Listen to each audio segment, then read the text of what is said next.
ಎಲ್ಲರಿಗೂ ನನ್ನ ಯೂಟ್ಯೂಬ್ ಚಾನೆಲ್ಗೆ ಸ್ವಾಗತ. ಹೇಗಿದ್ದೀರಿ ಎಲ್ಲರೂ ಸಹ? ಕೆಲಸ ಎಲ್ಲ ಆಯಿತು, 5 ಗಂಟೆ ಆಯಿತು. ಲಾಗೌಟ್ ಆದದ್ದು, ಓಡಿಕೊಂಡು ಬಂದದ್ದು ವಾಯುವಿಹಾರಕ್ಕೆ, ಹಾಗೆ ವಿಡಿಯೋ ಮಾಡಲಿಕ್ಕೆ. ಕಂಟೆಂಟ್ ಇವತ್ತು ಇದುವೇ ಮಾಡಬೇಕು ಅಂತ ನಾನು ಎಂತ ಕೂಡ ಯೋಚನೆ ಮಾಡದೆ ಹಾಗೆ ಬಂದಿದ್ದೇನೆ. ಯಾಕಂತ ಹೇಳಿದರೆ ಯೋಚನೆ ಮಾಡಿ ಎಲ್ಲ ವಿಡಿಯೋ ಮಾಡುವಷ್ಟೆಲ್ಲ ನನಗೆ ಸಮಯ ಇರಲಿಲ್ಲ. ನನಗೆ ಹಾಗೆ ಎಂತಾದರೂ ಇಲ್ಲಿ ಬಂದಾಗ ಎಂತಾದರೂ ಹೊಳೆದ್ರೆ ಮತ್ತೆ ವೀಡಿಯೋ ಮಾಡುವಂಥದ್ದಾಯಿತು. ನಾನು ಹಾಗೆ ನನಗೆ ಪೇರಳೆ ಕಾಣ್ತಾ ಉಂಟು. ವೀಡಿಯೋ ಮಾಡಿ ತಿನ್ನೋದೆಲ್ಲ ತಿಂದು ವೀಡಿಯೋ ಮಾಡೋದಾ ಅಂತ ಯೋಚನೆ ಮಾಡ್ತಾ ಇದ್ದೇನೆ. ವೀಡಿಯೋ ಮಾಡಿ ತಿನ್ನುವ, ಯಾಕಂತ ಹೇಳಿದರೆ ಮತ್ತೆ ಕತ್ತಲೆ ಆಗ್ತದೆ. ವೀಡಿಯೋ ಎಲ್ಲ ಎಂತಾದರೂ ಇಂಟ್ರೆಸ್ಟಿಂಗ್ ಟಾಪಿಕ್ ಎಲ್ಲ ಇದ್ದರೆ ಮತ್ತು ಲೇಟ್ ಆಯ್ತಲ್ಲ ಅಂತ ಹೇಳುವ ವಿಚಾರಕ್ಕೆ ನಿಲ್ಬಾರ್ದಲ್ವ. ಅದಕ್ಕೋಸ್ಕರ ನನಗೆ ದೂರದಲ್ಲಿ ಗೌರಿ ಹೂ ಕಾಣ್ತಾ ಉಂಟು ಇಲ್ಲಿಗೆ. ನಾನು ಮೊನ್ನೆ ತೋರಿಸಿದ್ದೆ ಅಲ್ಲ, ಅದರಿಂದಲೇ ಮೇಲೆ ಕೂಡ ಉಂಟು. ಸ್ವಲ್ಪ ಚಂದ ನೋಡಲಿಕ್ಕೆ ಗೌರಿ ಹೂ ಅಲ್ವಾ. ನಾನು ಇಲ್ಲಿಂದ ತೋರಿಸ್ತೇನೆ ನಿಮಗೆ, ಝೂಮ್ ಮಾಡಿ. ಅಲ್ಲಿ ಕೆಂಪು ಕೆಂಪು ಕಾಣ್ತಾ ಉಂಟಲ್ಲ, ನಿಮಗೆ ತೋರಿಸ್ತೇನೆ. ಇಲ್ಲಿ ಈ ಜಾಗದಲ್ಲಿ ಕ್ಲಾರಿಟಿ ಅಷ್ಟು ಚಂದ ಬರೋದಿಲ್ಲ ಝೂಮ್ ಮಾಡಿದಾಗ. ನಾನಿಲ್ಲಿ ನಿಮಗೆ ಗೌರಿ ಹೂ ತೋರಿಸುವಾಗ ನಮ್ಮ ಬೆಕ್ಕು ಮನೆ ಸೈಡಿಗೆ ಪಾಸ್ ಆಯಿತು. ಹಾಗೆ ನನಗೆ ಅದು ಬೆಕ್ಕಿನ ವಿಚಾರ ಹೇಳಬೇಕಿತ್ತು. ಮೊನ್ನೆ ನಾನು ವಿಡಿಯೋದಲ್ಲಿ ಯಾವ ಮನೆಗೆ ಗೆಸ್ಟ್ ಬಂದಿದ್ದಾಗ ಒಂದು ವಿಡಿಯೋದಲ್ಲಿ ಹೇಳಿದ್ದೆ ಆ ಬೆಕ್ಕಿನ ಮರಿ ಸತ್ತು ಹೋಗಿದೆ ಅಂತ. ಆದರೆ ಅದರ ಬಗ್ಗೆ ಪೂರ್ತಿಯಾಗಿ ಹೇಳಿರಲಿಲ್ಲ. ಅದನ್ನು ಹೇಳಬೇಕು ನನಗೆ. ಎಂತ ಗೊತ್ತುಂಟಾ, ನಮ್ಮ ಮನೆಯಲ್ಲಿ ಬೆಕ್ಕು ಉಂಟಲ್ಲ, ಅದು ಎಷ್ಟು ಸಮಯ ಅಂತ ಹೇಳಿದರೆ ತುಂಬ ಸಮಯ ಆಯಿತು ನಮ್ಮ ಮನೆಯಲ್ಲಿ ಇರೋದು. ನಾನು ಕಾಲೇಜಿಗೆ ಹೋಗೋ ಸಮಯದಿಂದಲೇ ಉಂಟು. ಹಾಗಂತ ಹೇಳಿ ತುಂಬ ಹಳೆಯ ಕಾಲ ಎಂತ ಅಲ್ಲ, ನಾರ್ಮಲ್ ಬೆಕ್ಕು ಎಲ್ಲ ತುಂಬ ಎಷ್ಟು ಸಮಯ ಇರ್ತದೆ ಹಾಗೆ ತುಂಬ ಮೊದಲಿನಿಂದಲೇ ಉಂಟಾಯ್ತು ಆ ಬೆಕ್ಕು. ಮತ್ತೊಂದು ವಿಶೇಷ ಎಂತ ಹೇಳಿದರೆ, ನಮ್ಮ ಮನೆ ಬೆಕ್ಕಿಗೆ ಹೆಸರಿಲ್ಲ. ಅಂದರೆ ಅದನ್ನೆಂತ ಕರೆಯೋದೇ ಇಲ್ಲ ಬೆಕ್ಕನ್ನು. ಒಂದು ಅಂತ ನಾವು ಬೆಕ್ಕನ್ನು ಕರಿತೇವಲ್ಲ ಹಾಗೆ ಕರೆಯೋದು. ಮತ್ತು ಬೆಕ್ಕು ಎಲ್ಲಿ ಉಂಟಂತ ಹೇಳಿದರೆ, ಅದೇ ಪುಚ್ಚೆ ಅಂತ ಹೇಳಿದರೆ ನಮ್ಮ ಕರಾವಳಿ ಭಾಗದಲ್ಲಿ ಎಲ್ಲ ಚಿರಪರಿಚಿತವಾದಂತಹ ಒಂದು ಶಬ್ದ. ಬೆಕ್ಕಿಗೆ ಪುಚ್ಚೆ ಅಂತ ಹೇಳೋದು, ತುಳುವಲ್ಲಿ ಆಗಿರಬಹುದು ಅಥವಾ ನಾವು ಹವ್ಯಕ ಮಾತನಾಡುವಾಗ ಆಗಿರಬಹುದು, ಪುಚ್ಚೆ ಅಂತಲೇ ಹೇಳೋದು. ಹಾಗೆ ಪುಚ್ಚೆ ಎಲ್ಲಿ ಉಂಟು, ಪುಚ್ಚೆ ಬಂತ, ಪುಚ್ಚೆ ಹೋಯ್ತಾ, ಪುಚ್ಚೆ ಮರಿ ಹಾಕಿದ, ಹಾಗೆ ಕೇಳೋದು ಬಿಟ್ಟರೆ ಆ ಪುಚ್ಚೆಗೊಂದು ಅಥವಾ ಆ ಬೆಕ್ಕಿಗೊಂದು ಹೆಸರು ಅಂತ ಇಲ್ಲ, ಆಯಿತಾ. ಹಾಗೆ ಆ ಬೆಕ್ಕಿನ ಬಗ್ಗೆ ನಾನು ನಿಮಗೆ ಸಾಕಷ್ಟು ಸಲ ಹೇಳಿದ್ದೇನೆ. ಅದಕ್ಕೆ ಎಷ್ಟು ಸಲ ಮರಿ ಹಾಕಿದರೂ ಕೂಡ ಅದರ ಮರಿ ಉಳಿದುಕೊಳ್ಳೋದಿಲ್ಲ ಅಂತ. ಮ್ಯಾಕ್ಸ್ ಟು ಮ್ಯಾಕ್ಸ್ ಅಂತ ಹೇಳಿದರೆ ಒಂದು 6 ತಿಂಗಳು ಬರ್ಬೋದು ಅಷ್ಟೆ. ಮತ್ತೆ ಅದು ಎಂತಾದ್ರೂ ಆಗಿ ಸತ್ತು ಹೋಗ್ತದೆ ಯೂಶ್ವಲಿ. ಹಾಗೆ ಇಲ್ಲದಿದ್ದರೆ ಕಾಣೆ ಆಗ್ತದೆ ಅಂತ. ಹಾಗೆ ಕಳೆದ ಸಲ ಎಲ್ಲ ಎಂತೆಲ್ಲ ಆಯ್ತಂತ ಒಂದಷ್ಟು ಕತೆಗಳನ್ನೆಲ್ಲ ಹೇಳಿದ್ದೆ. ಆದರೆ ಈ ಸಲದ ಕತೆ ನಾನು ನಿಮಗೆ ಹೇಳಲಿಲ್ಲ, ನನಗೆ ರೀಸೆಂಟಾಗಿ ಗೊತ್ತಾದದ್ದು. ನಾನು ಹಾಗೆ ನನಗೆ ಅದೆಲ್ಲ ಸತ್ತದ್ದೆಲ್ಲ ಕೇಳಿದಾಗ ಒಂಥರ ಅನ್ನಿಸ್ತದೆ. ಅದಕ್ಕೆ ನಾನು ಜಾಸ್ತಿ ಅದರ ಬಗ್ಗೆ ಅಂತ ಕೇಳಲಿಕ್ಕೆ ಹೋಗೋದಿಲ್ಲ, ಆಯಿತಾ. ಹಾಗೆ ಇವತ್ತು ಅಲ್ಲ ನಿನ್ನೇನೋ ಅಪ್ಪ ಹೇಳಿದ್ರು, ಈಗ ನಾನು ಆ ವಿಡಿಯೋ ಹಾಕಿದ್ದೆಲ್ಲ ಆಗ ಅದರ ಕತೆ ಹೇಳಿದರು.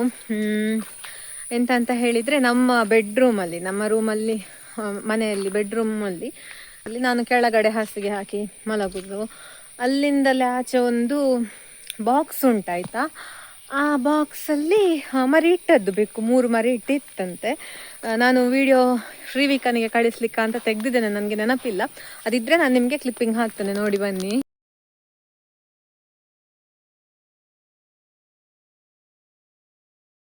ಹಾಗೆ ಈ 3 ಮರಿ ಇತ್ತು. ಹಾಗೆ ಒಂದು ಫಂಕ್ಷನ್ ಇತ್ತು, ನನ್ನ ತಂದೆಯ ಮಾವನ ವರ್ಷಾಂತಿಕ ಅಂತ ಒಂದು ಕಾರ್ಯ ನಡೀತದೆ ನಮ್ಮಲ್ಲಿ. ಯಾರಾದರೂ ತೀರಿ ಹೋಗಿ 1 ವರ್ಷ ಆಗುವಾಗ ಈ ಶ್ರಾದ್ದ ಎಲ್ಲ ಇರ್ತದಲ್ಲ, ಹಾಗೆ ಒಂದು ಕಾರ್ಯಕ್ರಮ ಇರ್ತದೆ. ಅದಕ್ಕೆ ಅಂತ ಅಪ್ಪ ಅಮ್ಮ ಹೊರಟದ್ದು ಒಂದು ದಿವಸ. ಹಾಗೆ ಹೊರಡುವಾಗ ಆ್ಯಸ್ ಯೂಶ್ವಲ್ ಬೆಕ್ಕು ಅದೇ ರೂಮಲ್ಲಿ ಇರ್ತದೆ. ಅಮ್ಮ ಬಾಗಿಲು ಹಾಕ್ತೇನೆ ಅಂತ ಹೊರಟ್ರಂತೆ. ಬಾಗಿಲು ಹಾಕಲಿಕ್ಕೆ ಹೊರಡುವಾಗ ಆಯ್ತಂತ, ಬೆಕ್ಕು ಉಂಟಲ್ಲ, ತಾಯಿ ಬೆಕ್ಕಿಗೆ ಹೋಗಿ ಬರಬೇಕಾಗ್ತಂತ ಸ್ವಲ್ಪ ಬೆಕ್ಕಿಗೆ ಹೋಗುವಷ್ಟು ಜಾಗ ಬಿಟ್ಟು ಇವರು ಕಾರ್ಯಕ್ರಮಕ್ಕೆ ಇಬ್ಬರು ಕೂಡ ಹೊರಟಿದ್ದಾರೆ, ಅಪ್ಪ ಅಮ್ಮ. ಹಾಗೆ ಬರುವಾಗ ಅಲ್ಲಿ ಅಡಿಗೆ ರೂಮಲ್ಲಿ ಇತ್ತಂತೆ ಬೆಕ್ಕು. ಹೋಗುದೇ ಕಾಣುವುದಿಲ್ಲ ಅಂತಂದರೆ ರೂಮಿಗೆಲ್ಲ ಹೋಗುದು. ಯಾಕೆ ಹೋಗುದಿಲ್ಲ ಅಂತ ಅಮ್ಮ ಮತ್ತೆ ರೂಮಿಗೆ ಹೋಗಿ ನೋಡ್ತಾರಂತೆ. ಆ ಬಾಕ್ಸಲ್ಲಿ ಒಂದು ಮರಿ ಸತ್ತು ಬಿದ್ದಿದೆ ಅಂತೆ, ಅಂದರೆ ಜೀವ ಇಲ್ಲ ಅಂತದಕ್ಕೆ. ಮತ್ತು ಒಂದು ಸ್ವಲ್ಪ ಬ್ಲಡ್ ಎಲ್ಲ ಇತ್ತಂತೆ ನೋಡಲಿಕ್ಕೆ. ಹಾಗೆ ಒಂದು ಮರಿಯನ್ನೆಂಥದೋ ಕೊಂದಿದೆ, ಉಳಿದೆರಡನ್ನು ಇಲ್ಲೊಂದು ಮನೆ ಉಂಟಲ್ಲ ಅಲ್ಲಿ ತೆಕ್ಕೊಂಡು ಹೋಗಿರಬಹುದು ಅಂತ ಹಾಗೆ ಯೋಚನೆ ಮಾಡಿದ್ರಂತೆ. ಮತ್ತು ಮರು ದಿವಸವೇನೋ ಒಂಥರ ಸ್ಮೆಲ್ ಬರಲಿಕ್ಕೆ ಸ್ಟಾರ್ಟ್ ಆಯ್ತಂತೆ. ಅದೆಲ್ಲ ಕ್ಲೀನ್ ಮಾಡಿದಾರಂತೆ ಅಮ್ಮ. ಮತ್ತೆ ಆದರೂ ಒಂಥರ ಸ್ಮೆಲ್ ಬರಲಿಕ್ಕೆ ಸ್ಟಾರ್ಟ್ ಆಯ್ತಂತೆ. ಮತ್ತೆ ನೋಡಿದಾಗ ನಾವು ಕೂತ್ಕೊಳ್ತೇವಲ್ಲ ಸೋಫಾ ಎಲ್ಲ, ಅದರ ಕೆಳಗೆ 2 ಕಾಲು ಇತ್ತಂತೆ. ಜಸ್ಟ್ ಊಹೆ ಮಾಡಿ, ದೇಹ ಎಲ್ಲ ಎಂತೆಲ್ಲ 2 ಕಾಲು ಮಾತ್ರ ಇದ್ದದ್ದಂತೆ. ಮತ್ತೆ ನಮ್ಮ ಚಾವಡಿಯಿಂದ ಆ ಕಡೆ ಇನ್ನೊಂದು ರೂಮ್ ಉಂಟು, ಅದರ ಮೂಲೆಯಲ್ಲಿ ಇರುವೆ ಮುತ್ತಿಕೊಂಡು ಸ್ವಲ್ಪ ಅದರ ಅವಶೇಷ ಇತ್ತಂತೆ. ಬೆಡ್ರೂಮಲ್ಲೇ ಅಲ್ಲ, ಇನ್ನೊಂದು ರೂಮಲ್ಲಿ, ಅದು ಚಾವಡಿಯೆಲ್ಲ ದಾಟಿ ಇನ್ನೊಂದು ಕಡೆ ಹೋಗ್ಬೇಕು ಆ ರೂಮಿಗೆ. ಹಾಗೆ ಮನೆಯಲ್ಲಿ ಅಪ್ಪ ಅಮ್ಮ ಇಲ್ಲದ ಸಮಯದಲ್ಲಿ ನಮ್ಮ ಮನೆ ಒಂದು ಯುದ್ಧ ಭೂಮಿ ಆಗಿತ್ತೋ ಏನೋ.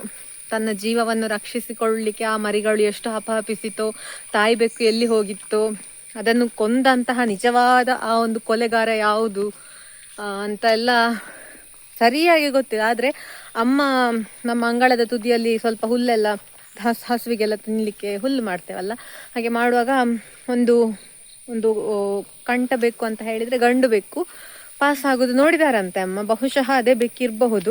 ನಿಮಗೆಲ್ಲ ಗೊತ್ತಿರುವ ಹಾಗೆ ಗಂಡು ಬೆಕ್ಕುಗಳು ಸಣ್ಣ ಸಣ್ಣ ಬೆಕ್ಕಿನ ಮರಿಗಳನ್ನೆಲ್ಲ ಬಿಡುವುದಿಲ್ಲ. ಹಾಗೆ ಒಂದು ಸ್ವಲ್ಪ ಬೆಳೆಯುವ ತನಕ ಬೆಕ್ಕಿನ ಮರಿಗಳನ್ನು ತುಂಬ ಜಾಗೃತೆಯಿಂದ ನೋಡಿಕೊಳ್ಬೇಕಾಗ್ತದೆ. ಕೆಲವು ಕಡೆ ಎಲ್ಲ ಕುತ್ತಿಗೆಗೆ ಇದು ಬಟ್ಟೆ ಕಟ್ತಾರೆ ಒಂದು ಸ್ವಲ್ಪ ದೊಡ್ಡ ಆಗುವಾಗ. ಇದು ತುಂಬ ಸಣ್ಣ ಮರಿಗಳಾಯ್ತಾ, ಹಾಗೆ ಇದರಿಂದ ಬಾಕ್ಸಿಂದ ಹೊರಗೆ ಬರುವಷ್ಟು ಕೂಡ ಅವು ದೊಡ್ಡದಾಗಿರಲಿಲ್ಲ. ಹಾಗೆ ಅದೇ ಬೆಕ್ಕಿರಬಹುದು ಬಂದು ಎಲ್ಲ ಮಾಡಿ 2 ಬೆಕ್ಕನ್ನು ತಿಂದು 1 ಬೆಕ್ಕನ್ನು ತಿನ್ನಲಿಕ್ಕಾಗದೆ ಅಲ್ಲೇ ಬಿಟ್ಟು ಹೋದದ್ದು. ಹಾಗೆ ಈ ತಾಯಿ ಬೆಕ್ಕಿನ ಒಂದು ದುರಾದೃಷ್ಟವೇ ಅಂತ ಹೇಳ್ಬಹುದಾಯ್ತಾ. ಪ್ರತಿ ಸಲ ಅಂತ ಹೇಳಿದರೆ ಪ್ರತಿ ಸಲ ಎಂತಾದ್ರೂ ಆಗಿ ಸಾಯ್ತದೆ. ಅವತ್ತೊಂದ್ಸಲ ಅಟ್ಟದಲ್ಲಿ ಇಟ್ಟಿತ್ತು, ಅದು ಎಂತಾಯ್ತು ಗೊತ್ತಿಲ್ಲ, ಅದು ಕೂಡ ಹೀಗೆ ಆಗಿರಬಹುದು. ಆ ಬೆಕ್ಕಿನ ಮರಿಗಳು ಉಳಿದುಕೊಳ್ಳುವುದು ತುಂಬ ವಿರಳ ಆಯ್ತಾ. ಒಂದು ವೇಳೆ ಆಯಿತು ನಮ್ಮ ಮನೆಯಲ್ಲಿ ಸೇಫ್ ಇಲ್ಲ ಅಂತ, ಅದು ಇಲ್ಲಿ ಮೇಲೆ ಒಂದು ಮನೆ ಉಂಟು ಅಲ್ಲಿ ಅಥವಾ ಇಲ್ಲಿ ಎಲ್ಲಿಯಾದರೂ ತೆಕ್ಕೊಂಡು ಹೋಗ್ತದೆ. ಆದರೆ ಎಲ್ಲಿ ಹೋದರೂ ಕೂಡ ಉಳಿಯೋದಿಲ್ಲ. ಯಾಕಂತ ಹೇಳಿದರೆ ಇಲ್ಲಿ ಮೇಲೆ ನಾಯಿಗಳುಂಟು, ನಿಮಗೆ ಗೊತ್ತುಂಟು, ಒಂದಿಷ್ಟು ಸಣ್ಣ ಏಡಿಯನ್ನು ಕೂಡ ಬಿಡದ ನಾಯಿಗಳು. ಬೆಕ್ಕಿನ ಮರಿಯನ್ನೆಲ್ಲ ಹೇಗೆ ಬಿಡ್ತದೆ. ಆ ಬೆಕ್ಕು ಎಷ್ಟೋ ಸಲ ನಾಯಿಗಳಿಂದ ತಪ್ಪಿಸಿಕೊಂಡು ಬರ್ತದೆ ಆಯಿತಾ. ಹಾಗೆಲ್ಲ ನಮ್ಮ ಬೆಕ್ಕಿನ ಮರಿಯ ಕತೆ. ಬೆಕ್ಕಿನ ಮರಿ ಹಾಗೆ ಬೆಕ್ಕು, ತಾಯಿ ಬೆಕ್ಕಿನ ಕತೆ. ನಾನು ಪೇರಳೆ ಕೊಯ್ದು ತಿನ್ನಲಿಕ್ಕೆ ಪ್ರಾರಂಭ ಮಾಡಿದೆ ಆಯಿತಾ. ನನಗೆ ವಿಡಿಯೋ ಕ್ಯಾಪ್ಚರ್ ಮಾಡುವಾಗ ಒಂದು 20 ಸಲ ನೋಡಿದೆ ನಾನಿಲ್ಲಿ. ಹಾಗೆ ಕೊಯ್ದು ತಿನ್ನೋದೇ ಆಗಲಿಕ್ಕಿಲ್ಲ ಇನ್ನು ಅಂತ ಕೊಯ್ದು ತಿನ್ನಲಿಕ್ಕೆ ಪ್ರಾರಂಭ ಮಾಡಿದ್ದು. ತುಂಬ ಟೇಸ್ಟಿ ಉಂಟು. ಈ ಒಂದು ಮರ ಉಂಟಲ್ಲ, ಈಗ ಮರ ಆಗಿದೆ, ಇದು ನನ್ನ ಅಕ್ಕ ನೆಟ್ಟಿರುವಂಥದ್ದು. ಹಾಗೆ ಈಗ ಎಷ್ಟೊಂದು ಫಲ ಕೊಡ್ತದೆ. ಇಲ್ಲಿ ಪಕ್ಕದ ಮನೆ ಮಕ್ಕಳು ಬಂದು ತಿಂತಾರೆ, ಹಾಗೆ ನನಗೆ ಕೂಡ ತಿನ್ನಲಿಕ್ಕೆ ಸಿಗ್ತದೆ. ಬಾವಲಿಗಳು ಅದು ಇದೆಲ್ಲ ತಿಂತಾ ಇರ್ತದೆ. ಖುಷಿ ಆಗ್ತದೆ ಒಂಥರ ನೋಡುವಾಗ. ಹಾಗೆ ಈ ಪೇರಳೆಯನ್ನು ತಿನ್ನುವಾಗ ನನಗೆ ನನ್ನ ಅಜ್ಜಿ ಮನೆಯನ್ನು ನೆನಪಾಗೋದಾಯ್ತಾ. ಯಾಕಂತ ಹೇಳಿದರೆ ನನ್ನ ಅಜ್ಜಿ ಮನೆಯಲ್ಲಿ, ಹಳೆ ಮನೆ, ಈಗ ಇರೋದು ಹೊಸ ಮನೆ, ಒಂದು ಹಳೆ ಮನೆ ಇತ್ತು ಅಜ್ಜಿ ಮನೆ. ನಾನು ಅವತ್ತು ಅಜ್ಜಿಯ ಶ್ರಾದ್ದದ ಸಮಯದಲ್ಲಿ ತೋರಿಸಿದ್ದೆ ನಿಮಗೆ. ಆ ಮನೆಯ ಅಂಗಳದ ತುದಿಯಲ್ಲಿ ಒಂದು ದೊಡ್ಡ ಪೇರಳೆ ಮರ ಇತ್ತಾಯ್ತಾ. ನಾವೆಲ್ಲ ಅಜ್ಜಿ ಮನೆಗೆ ಹೋಗುವಾಗ ಅಲ್ಲಿ ಪೇರಳೆ ಆದರೆ ಎಷ್ಟು ಕೊಯ್ದು ತಿಂತಾ ಇದ್ವು ಅಂತ ನಮಗೆ ಗೊತ್ತಿರಲಿಲ್ಲ. ಅಷ್ಟು ಕೂಡ ಪೇರಳೆ ತಿಂತಾ ಇದ್ದೆವು. ಹಾಗೆ ನಮ್ಮ ಮನೆಯಲ್ಲಿ ಆ ಸಮಯದಲ್ಲೆಲ್ಲ ಪೇರಳೆ ಆಗ್ತಾ ಇರಲಿಲ್ಲ, ಅಂದರೆ ಮಂಗಗಳು ಅಂತ ಎಲ್ಲ ಉಳಿತಾನೆ ಇರಲಿಲ್ಲ. ಆದರೆ ಈಗ ಎಂತ ಗೊತ್ತಿಲ್ಲ, ಈಗ ಮಂಗಗಳು ತೀರಾ ಕಡಿಮೆ ಪೇರಳೆ ತಿನ್ನಲಿಕ್ಕೆ ಬರುದು. ಹಕ್ಕಿಗಳು ಬಾವಲಿಗಳೆಲ್ಲ ತಿಂತದೆ ಈಗ. ನಮ್ಮಲ್ಲಿ ಕೂಡ ಈಗ ಹಾಗೆ ಪೇರಳೆ ಆಗಲಿಕ್ಕೆ ಪ್ರಾರಂಭ ಆಗಿದೆ. ನೋಡ್ಲಿಕ್ಕೆ ಒಂಥರ ಖುಷಿ ಆಗ್ತದೆ. ಆಯ್ತು ಇದರಲ್ಲಿನೂ ಈ ವರ್ಷ ಸ್ಟಾರ್ಟ್ ಆದದ್ದು ಅಂತಲ್ಲ, ಆಯಿತು ಸ್ವಲ್ಪ ಸಮಯ ಆಯಿತು ಆಗಲಿಕ್ಕೆ ಪ್ರಾರಂಭ ಆಗಿ. ಆದರೂ ಕೂಡ ಪೇರಳೆ ಒಂಥರ ತುಂಬ ಇಷ್ಟದ ಹಣ್ಣು ನನಗೆ. ಪೇರಳೆ ಹೇಗೂ ಮನೆಯಲ್ಲಿ ಎಷ್ಟು ಕೂಡ ಉಂಟು, ಇದನ್ನು ಯಾರು ದುಡ್ಡು ಕೊಟ್ಟು ತಿಂತಾರೆ ಬೆಂಗಳೂರಲ್ಲಿ ಅಂತ. ಪೇರಳೆಗೆ ಅದು ರೂಲ್ ಅಪ್ಲೈ ಆಗೋದಿಲ್ಲ ಆಯಿತು ನನಗೆ.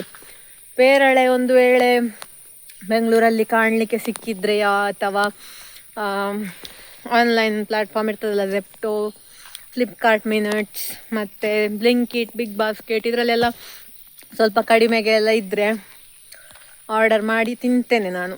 ಆಫೀಸಿಗೆ ತಗೊಂಡು ಹೋಗ್ತೇನೆ. ತಾಯಿ ಪೇರಳೆ ಅಂತ ಸ್ವಲ್ಪ ದೊಡ್ಡದು ಬರ್ತದೆ, ಅದು ತಿಂತೇನೆ. ಪೇರಳೆ ಆದರೆ ನಾನು ಇಷ್ಟಪಟ್ಟು ತಿಂತೇನೆ. ಈ ಪೇರಳೆ ಸ್ವಲ್ಪ ಚಿಕ್ಕದಾಯ್ತಾ, ಬೆಳೆದಿತ್ತು ಮಾತ್ರ ತುಂಬ ಟೇಸ್ಟ್ ಉಂಟು ಇದು. ವಾವ್, ಪೇರಳೆ ಮತ್ತು ನನಗೆ ಅದೆಂಥ ಅವಿನಾಭಾವ ಸಂಬಂಧ ನಿಜಕ್ಕೂ ಗೊತ್ತಿಲ್ಲ ಆಯಿತಾ. ಆದರೆ ತುಂಬ ಇಷ್ಟ ಪೇರಳೆ. ನನಗೆ ಮಾತ್ರ ಅಲ್ಲ, ನನ್ನ ಅಕ್ಕನಿಗೆ ಕೂಡ ಹಾಗೆ. ಮತ್ತು ನನ್ನ ಧನ್ಯ ಅಕ್ಕ ಅಂತ ಇದ್ದಾರೆ. ನಾನು ಬೆಂಗಳೂರಿನಲ್ಲಿ 2 ವರ್ಷ ಅವರ ಮನೆಯಲ್ಲೇ ಇದ್ದೆ. ನಾನು ಹೇಳ್ತಾ ಇರ್ತೇನಲ್ವ, ಬೆಂಗಳೂರಲ್ಲಿ ಅಕ್ಕನ ಮನೆಯಲ್ಲಿದ್ದೆ ಅಂತ. ಅವರ ಮನೆಯಲ್ಲಿ ಇರ್ತಾ ಇದ್ದದ್ದು. ಅವರಿಗೂ ಅಷ್ಟೇ, ನಮಗೆ 3 ಜನಕ್ಕೆ ಪೇರಳೆ ಅಂತ ಹೇಳಿದರೆ ತುಂಬ ಇಷ್ಟ. ಯಾಕಂತ ಗೊತ್ತಿಲ್ಲ. ಇವನ್ ನನ್ನ ಕಸಿನ್ಸ್ ಎಲ್ಲ ಆಲ್ಮೋಸ್ಟ್ ಇಷ್ಟ ಆಗ್ತದೆ. ಬಟ್ ನನಗೆ ಗೊತ್ತಿರುವ ಹಾಗೆ ನಾವು 3 ಜನ ತುಂಬ ತುಂಬ ತುಂಬ ಇಷ್ಟಪಟ್ಟು ತಿಂತಾ ಇದ್ದದ್ದು ಪೇರಳೆ. ತುಂಬ ಎಳೆಯ ಪೇರಳೆ ಆದರೂ ಕೂಡ ಅಷ್ಟೇ, ಒಂದು ವೇಳೆ ಅಜ್ಜಿ ಮನೆಗೆಲ್ಲ ಹೋದಾಗ ದೊಡ್ಡತ್ತೆಯ ಅಥವಾ ಪವಿತ್ರತ್ತಿಗೆಯ ಅಕ್ಕ ಅಂದರೆ ಮಧುರತ್ತಿಗೆ ಅವರು ಯಾರಾದರೂ ಹೇಳ್ತಾ ಇರುವರು, ಅಂದರೆ ಈ ಸಲ ಪೇರಳೆ ಬೆಳಿಲಿಲ್ಲ, ನೆಕ್ಸ್ಟ್ ವೀಕ್ಗೆ ಬೆಳಿಬೋದು ಅಂತ ಹೇಳಿದರೆ ಕೂಡ ನಾವು ಪೇರಳೆ ಮರಕ್ಕೆ ಅದರ ಬುಡಕ್ಕೆ ಹೋಗಿ ಅಲ್ಲಿ ಸ್ವಲ್ಪ ಎಳೆಯ ಕಾಯಿಗಳಿದ್ರು ಕೂಡ ಕಚ್ಚಿ ಕಚ್ಚಿ ತಿಂತಾ ಇದ್ದೆವು. ಹಾಗೆ ಅಷ್ಟೊಂದು ವ್ಯಾಮೋಹ ಅದು ಎಂತಕ್ಕೆ ಆ ಒಂದು ಪೇರಳೆ ಅಂತ ಹೇಳಿದರೆ ಅಷ್ಟು ಇಷ್ಟ ಇವತ್ತಿಗೂ ಗೊತ್ತಿಲ್ಲ, ಆದರೆ ತುಂಬ ಇಷ್ಟ ನಮಗೆ. ಹಾಗೆ ಮಲ್ಲಿ ಅಮ್ಮ ಹೋದರು, ನಾನು ವಿಡಿಯೋ ಮಾಡ್ತಾ ಇರುವಾಗ ಪಾಸಾದರು. ಹಾಗೆ ನನ್ನ ಮತ್ತೆ ಪೇರಳೆಯ ನಂಟು ಯಾಕೆ ಇಷ್ಟೊಂದು ಕ್ಲೋಸ್ ಅಂತ ನನಗೆ ಗೊತ್ತಿಲ್ಲ. ಆದರೆ ನೀವು ನನ್ನ ಪ್ರತಿ ವಿಡಿಯೋದಲ್ಲಿ ನೋಡ್ತಾ ಇರಬಹುದು, ಹೆಚ್ಚಿನ ವಿಡಿಯೋಗಳಲ್ಲಿ ನಾನು ಪೇರಳೆ ಕಂಡ ತಕ್ಷಣ ನನಗೊಂದು ಖುಷಿಯಾಗ್ಲಿಕ್ಕುಂಟು, ಅಥವಾ ತಿಂತಾ ಇರ್ತೇನೆ ಯೂಶ್ವಲಿ ಪೇರಳೆ. ಹಾಗಾಗಿ ಒಂದು ಹೇಳುವ ಅಂತ ಅನ್ನಿಸಿತು. ಮತ್ತು ಕೇವಲ ಪೇರಳೆ ಅಂತ ಅಲ್ಲ, ನಮ್ಮ ಸುತ್ತಮುತ್ತ ಬೆಳೆಯುವಂತಹ ಯಾವುದೇ ಹಣ್ಣಾದರೂ ಕೂಡ ಅಷ್ಟೇ ತುಂಬ ಇಷ್ಟಪಟ್ಟು ತಿಂತೇನೆ ನಾನು. ನನಗೆ ಹಣ್ಣುಗಳಂತೆಲ್ಲ ಹೇಳಿದರೆ ತುಂಬ ಇಷ್ಟ ಆಗೋದು, ಹೊಸ ಹೊಸ ಹಣ್ಣುಗಳನ್ನು ಟ್ರೈ ಮಾಡಲಿಕ್ಕೆ ಕೂಡ ತುಂಬ ಇಷ್ಟ. ಇನ್ನೊಂದೆರಡು ಪೇರಳೆ ತೆಕ್ಕೊಂಡೆ ಸ್ವಲ್ಪ ಮತ್ತೆ ತಿನ್ನಲಿಕ್ಕೆ ಮನೆಗೆ ಹೋಗಿ. ಯಾರಿಗೆಲ್ಲ ಪೇರಳೆ ಅಂತ ಹೇಳಿದರೆ ಇಷ್ಟ ಅಂತ ಕಮೆಂಟಲ್ಲಿ ತಿಳಿಸಿ ಆಯಿತಾ. ನಮ್ಮ ಪಪ್ಪಾಯಿ ಗಿಡದಲ್ಲಿ ಪಪ್ಪಾಯಿ ನೋಡಿ ಹೇಗೆ ಆಗಿದೆ ಅಂತ. ಇಲ್ಲಿಂದ ಒಂದು ಗೆಲ್ಲು ಬಂದು ಬೆಂಡಾಗಿದೆ, ಅದರಲ್ಲಿ ಕೂಡ ಪಪ್ಪಾಯಿ ಆಗಿದೆ. ಇನ್ನು ಸ್ವಲ್ಪ ದಿನ ಆಗುವಾಗ ಅದು ಕಟ್ಟಾಗಿ ಬೀಳ್ತದೆ ಭಾರಕ್ಕೆ. ಈ ಒಂದು ಪಪ್ಪಾಯಿ ಮರ ಎಷ್ಟು ಸಲ ಕಟ್ಟಾಗಿ ಬಿದ್ದಿದೆ ಅಂತ ಹೇಳಿದರೆ, ಕಟ್ಟಾಗಿ ಬಿದ್ದ ಹಾಗೆ ಅದರಲ್ಲಿ ಗೆಲ್ಲೆಲ್ಲ ಬಂದು ಮತ್ತೆ ಮತ್ತೆ ಪಪ್ಪಾಯಿ ಆಗುದು. ಅದು ಕೂಡ ಅಷ್ಟೇ, ನಾನು ಅವತ್ತೇ ತೋರಿಸಿದ್ದೆ ನಿಮಗೆ ಆ ಒಂದು ಪಪ್ಪಾಯಿ ಮರ ನೋಡಿ ಎಷ್ಟೊಂದು ತೆಂಗಿನ ಮರದ ಹಾಗೆ ದಪ್ಪ ಉಂಟು ಅಂತ. ಕಟ್ಟಾದ ನಂತರ 2-3 ಗೆಲ್ಲು ಬಂದು ಅಲ್ಲಿಂದೆಲ್ಲ ಹೇಗೆ ಬಂದು ಈಗ ಪಪ್ಪಾಯಿ ಆಗ್ತದೆ ನೋಡಿ. ಮತ್ತು ಇಲ್ಲೊಂದು ಪಪ್ಪಾಯಿ.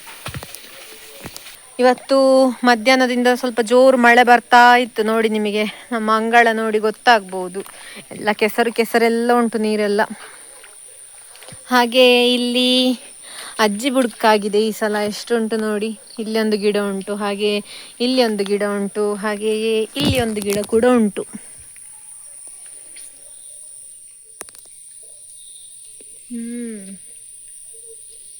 ಅಜ್ಜಿ ಬುಡ್ಕ ಕೂಡ ನನಗೆ ತುಂಬ ಇಷ್ಟ. ಯಾರಿಗೆಲ್ಲ ಅಜ್ಜಿ ಬುಡ್ಕ ಇಷ್ಟ ಅಂತ ಹೇಳಿ ಆಯ್ತಾ. ಹಾಗೆ ನಿಮ್ಮ ಭಾಗದಲ್ಲಿ ಇದಕ್ಕೆ ಎಂತ ಕರಿತೀರಿ ಅಂತ ಹೇಳಿ.